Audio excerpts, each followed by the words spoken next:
A lot of people say like you either win or you learn, right? But that means you gotta lose to learn. I rather learn from my wins. So even when I win in 30 seconds, I sit down with my coaches. Oh, what can we do better? What went wrong?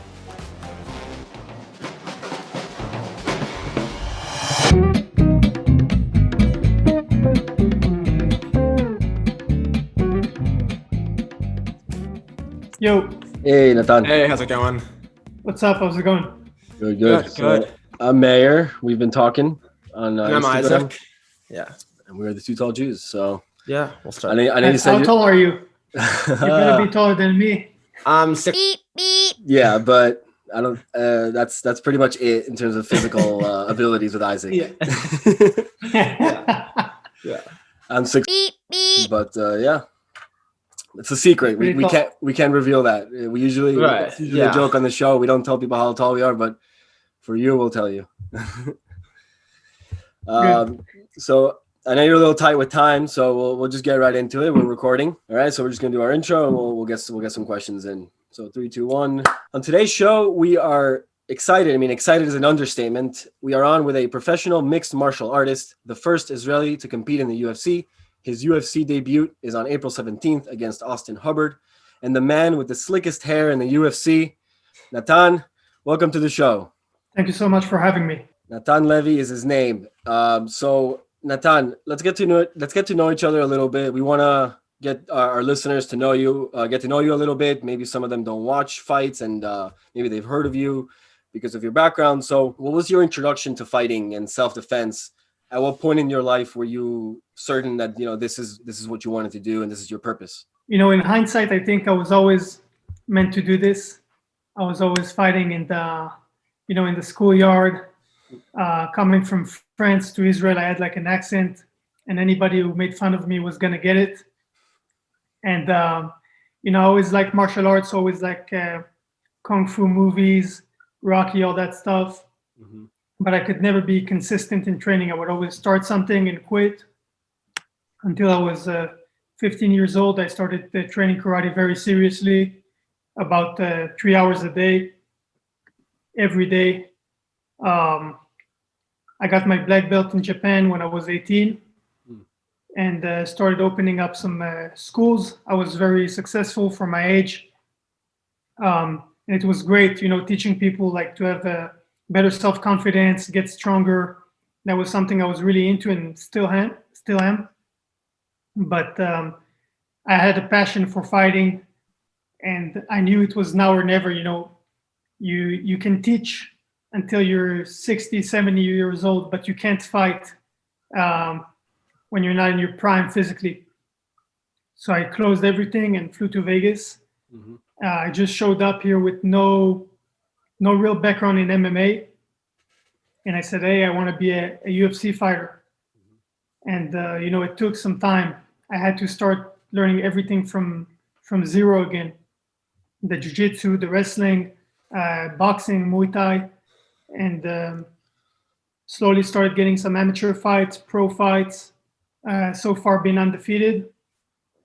And this last one was on Dana White's Contender Series. Right. During COVID, I knew like chaos is a ladder and there was going to be some opportunities.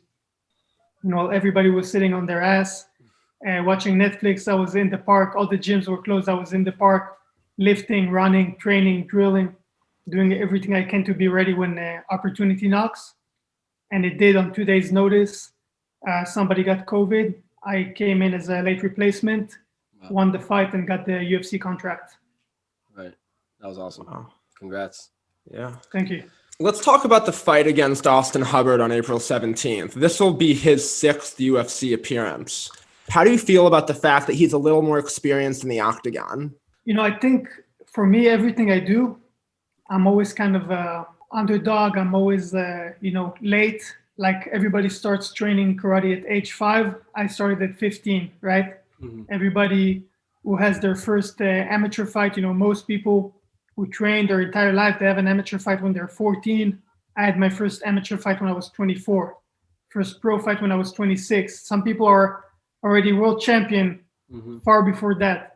So I think if I look at it by the numbers, like, oh, I'm 26, I have my first pro fight, I'm never gonna have time to make it to the UFC.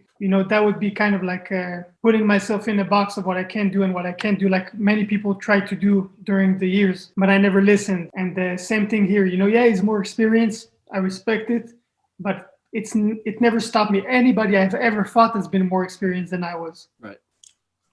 What's your approach and mentality going into this upcoming fight? What will you do specifically to sort of mentally prepare? I think, it's just another fight for me. Like, of course, it's a big fight. Of course, it's my UFC debut. I want to impress. I want to get in there and show everybody what I can do. But that's really what I do in every fight. I'm never like not focused or not training for a fight because I think it's going to be an easy fight. I never took any easy fights. So even the fights that were like supposedly easier, some of them are like the toughest fights I've ever had. So I never take anybody lightly. And of course, I'm not going to take Austin lightly. But again, it's another fight. It's two people in a cage. Yeah, there's going to be maybe more cameras, more people, but it's the same thing. Like, I'm not going to, make such a big deal out of it and add a bunch of pressure on me because it's my UFC debut and it's all good. It's another fight. So far, I've been victorious in all of them, and I'm hoping and wishing and working very hard to be victorious on April 17th. And we wish the same. So you're the first Israeli UFC fighter. In your profile picture, you're holding the flag. I'm the only one right now. But there were two before me. There was Moti Orenstein and Noad Lahat, which is a good friend of mine and training partner, a mentor. Gotcha. So you're the only current one. Yeah. Okay. So good to know. I didn't know that. So you're very proud to be Israeli. You put it in your profile picture. Obviously, it's on your shorts. In general, given that Jews and Israelis are underrepresented in professional sports, is there any pressure or like a sense of responsibility that you're representing Israel and the Jews inside the Octagon? There is, but since day one, like when I wanted to be the best in karate, I flew to Japan and trained there for months and got my black belt there from the grandmaster. And same thing when I wanted to be an MMA fighter, I flew to Vegas, the mecca of MMA. And my goal has always been to be like great at it, but not like foreign Israeli. I just want to be good at it, right? I don't want anybody to say he's good for somebody who's from a small country with without like the, country support for this sport. When I go in there, I'm fighting for myself first and foremost. I do it because I love it, right? If I hated it, I wouldn't do it to represent Israel. When I come with the flag, like for me, it's less like everybody look, I'm representing Israel. There's no national team. Nobody appointed me to represent anything. I'm just proud of where I come from, and I bring the flag with me. Gotcha. Does the fact that you're proud to be Israeli and Jewish ever get in the way with other fighters or people in the business? Have you faced or experienced any anti-Semitism? Not really. Like, I experience all the time in social media and people who talk shit, but nobody's ever going to say it to my face. Yeah. Really, like, my experience has been great. Everybody I've dealt with in the sport so far has been very nice. And when I say I'm from Israel, I never got like a nasty look. I always get like, oh, wow, I want to go there. I want to visit Jerusalem. Or, somebody's all of a sudden he's Jewish and he's like, oh, my daughter is right now in the Ben Chumi. And then you just kind of make friends. Yeah, exactly. So for now, it's been great and very positive. Nice. Great. We're happy to hear that for sure. So you mentioned you're originally from France and then your family moved to Israel. Why did your family make the move, and how old were you when you moved? I first moved to Israel when I was 2 months old. Oh, okay. But then we came back to France from age 4 to 5. My parents got divorced there. And then my mom asked us, me and my 2 older brothers, where do you guys want to live? Do you want to live in Paris or in Israel? And we unanimously said that we want to live in Israel. And we moved back. Mm-hmm. And you mentioned that you went to Japan when you were 18. So did you serve in the IDF? No, I didn't. Okay. So, because I was going to ask if maybe they taught you Krav Maga and maybe that helped your career. Do Actually, no. So I did some Krav Maga when I was a kid, Mhm. and I recently, well, not recently, a couple of years ago, went on to like teach a little bit of Krav Maga, like make some adjustments to it for certain reasons, working with the IDF. Oh, nice. So I definitely intend on doing more of that. I'd love to, volunteer was the word I'm looking for. Volunteer and help as much as I can while I'll be back in Israel. Absolutely. So we're gonna do some rapid fire questions. What's your favorite place to go to visit in Israel? Your favorite destination in Israel? Home, Herzliya. Herzliya, beautiful. Which part of Herzliya, by the way? I have some friends that go to IDC. In the city. In the city? Least favorite destination? In Israel? Yeah. Yeah. Petah Tikva. Thought you were gonna say Ben Gurion. Isaac, you go ahead. You do the next one. I'll do the other two. Okay. A pro tip for anyone to take away when visiting Israel for the first time? Ooh, expect bad service, but good food. Right, and it's not personal. It's not personal. Right, it's the Sabra. So, what is the best MMA gym in Israel? Soko Gym in Herzliya. Soko Gym. Okay, Isaac, yeah. Who do you beat quicker, McGregor or Khabib? McGregor. You got to bring Khabib out of retirement. So if you had a gigantic billboard that you could put anywhere where millions or billions of people could see it, what would it say and why? Oof. What would it say? Tune in April 17 to Natan Levy. Yeah, we'll have to get that out in advance. Sure. We're probably going to share this the week of your fight. Get the word out, get some hype going on our channels. Yeah. Cool. So we obviously we connected on Instagram, and it's such a great platform to be able to do this sort of thing and create these sorts of relationships. Obviously, it's also a good place where you've been able to grow your brand. All the videos you share, you can connect directly with your fans. What are some other MMA or fighting Instagram accounts that you follow and you would recommend people to check out? Well, I like Nero MMA. Mm-hmm. It's a guy with a heavy background in Kyokushin karate. He moves really well, puts up tutorials, so I love watching him. I like, maybe like highlight pages. Mm-hmm. That's really it. Cool. And now we had some friends of ours that were when they saw that we were going to have you on, we asked them you have some questions for Natan, so we're going to ask you some questions from fans. So the first one is, where do you train and what's the name of the gym, and what has been the experience like training here as opposed to where you used to train? Did the routine change before you moved to Vegas? I'm assuming it's in Vegas.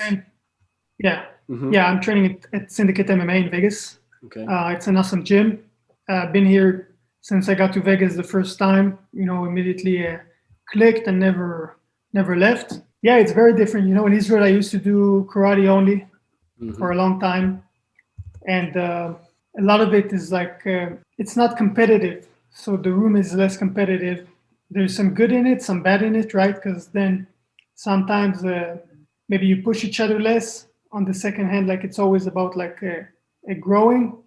In MMA, in Vegas, it's more competitive, so push each other more. Sometimes if somebody shows up to the gym and he's just not good enough, in karate, it'd be like, okay, let's teach him from zero. Here, it's not the same. Like somebody can't train with pros if he's an amateur, like or even below amateur level. Mm-hmm. So you'd send them to do like different classes with different people. Because we're athletes, we're getting ready for a big event. You can't imagine like Messi training to play soccer and then he's got to train all of a sudden with people who can barely play soccer. That don't make sense. So same thing with MMA fighters.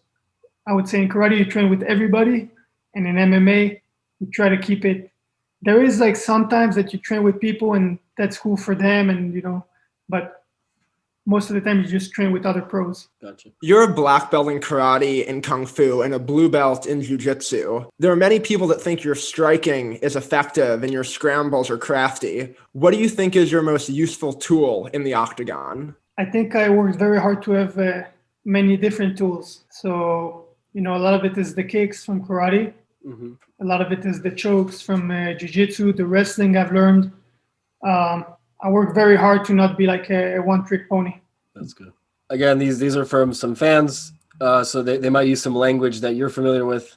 You're very creative in the clinch. They've never seen a man throw so many different kinds of strikes and while defending a takedown. Do you think that maybe you're so confident in your clinch work that you give up the underhooks for a combination of judo and elbow and knees? No, I had a fight where I gave up the underhooks too easily. And, you know, this is the journey, right? You Mm-hmm. fight and you learn and you grow. A lot of people say, like, you either win or you learn, Mm-hmm. right? But that means you got to lose to learn. I rather learn from my wins. So even when I win in 30 seconds, I sit down with my coaches. Oh, what can we do better? What went wrong, right? I had a fight. Somebody, we knew he was going to shoot a takedown on me. And the whole camp, we were training takedown defense. And of course, some guillotines on top of everything else. And then when the fight started, he shot, he took me down, and I got the guillotine. Mm-hmm. So it took me 29 seconds. So of course, everybody's like, wow, perfect fight. But me and my coaches are sitting there and saying, we did work to not get taken down for 2 months, and I did get taken down. So plan B worked, but plan A didn't work, which was just defend the takedown. So there's always like a room to grow, and same thing with the underhooks. I gave them up once, never again. Like, I learned my lesson. I lost a round, and I'm never giving that up again. I like that a lot. Either you win or it's a lesson. Yeah, either you win or you learn. But When you win, you learn, right? why not win and learn? Exactly. Would you rather get a knockout or a submission? I'd rather get a knockout because I don't have any right now on my record. There you go. Love it. Well, that's it from us. Do you have any questions for us? Usually people don't. I'd ask how tall you guys are, but Right. I heard it's a secret. There you go. Well, Natan, thank you so much for coming on. We want to wish you luck this week on your fight. We wish you the best. May this be the first of many, and hopefully we'll have you back on a different time. Sounds good. Thank you very much for having me, guys. Pleasure to talk to you. Have a good day. Shavua tov. Thank you, guys. Shabbat tov. Nice. Dude, that was like 20 minutes, bro. Yeah, that was so clean. Yes. I mean, I'm gonna stop the recording.